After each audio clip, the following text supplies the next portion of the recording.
Mr. Speaker, I'll withdraw my point of order and rise in opposition to the motion to recommit.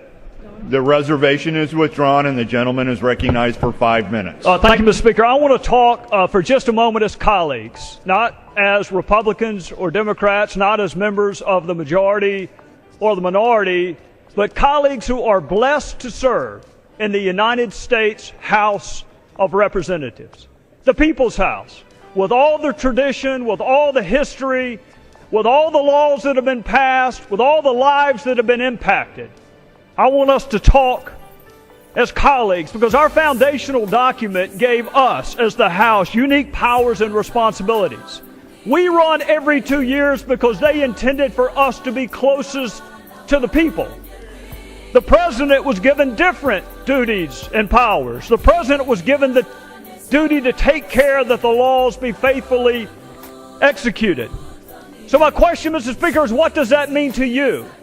That the laws be faithfully executed. We know the President can veto a bill for any reason or no reason.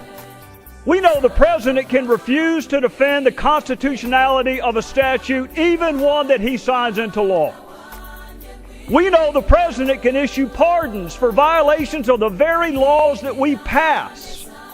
And we know that the President has prosecutorial discretion as evidenced and used through his U.S. attorneys.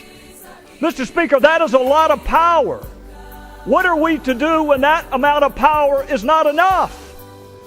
What are we to do when this president or any president decides to selectively enforce a portion of a law and ignore other portions of that law? What do we do, Mr. Speaker, regardless of motivation, when a president nullifies our vote by failing to faithfully execute the law? How do we explain waivers and exemptions and delays in a bill passed by Congress and affirmed by the United States Supreme Court? How do we explain away a refusal to enforce mandatory minimums that were passed by Congress and affirmed by the Supreme Court?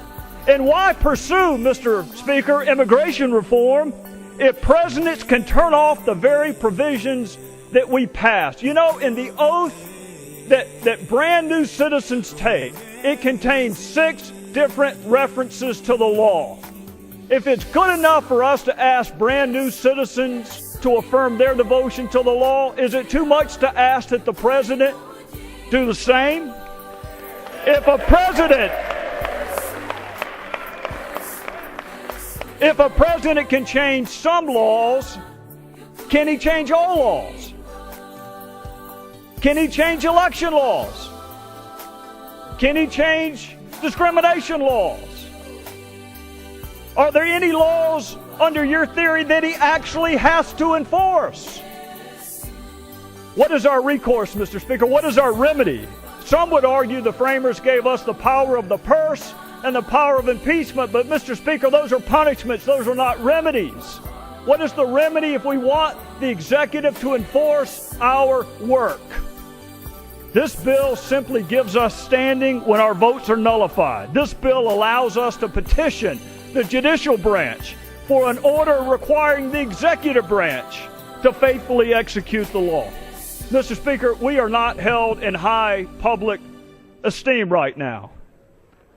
Maybe members of Congress would be respected more if we respected ourselves enough to require that when we pass something, it be treated as law. Maybe we would be more respected if we had a firmly rooted expectation that when we pass something as law, it be treated as law. Maybe we would be more respected if we put down party labels and a desire to keep or retain or acquire gavels and picked up the history, the tradition, and the honor of this, the People's House. Mr. Speaker, the House of Representatives does not exist to pass suggestions. We do not exist to pass ideas. We make law. And while you are free to stand and clap when any president comes into this hallowed chamber and promises to do it with or without you, I will never stand and clap when any president, no matter whether he's your party or mine, promises to make us a constitutional anomaly and an afterthought. We make law.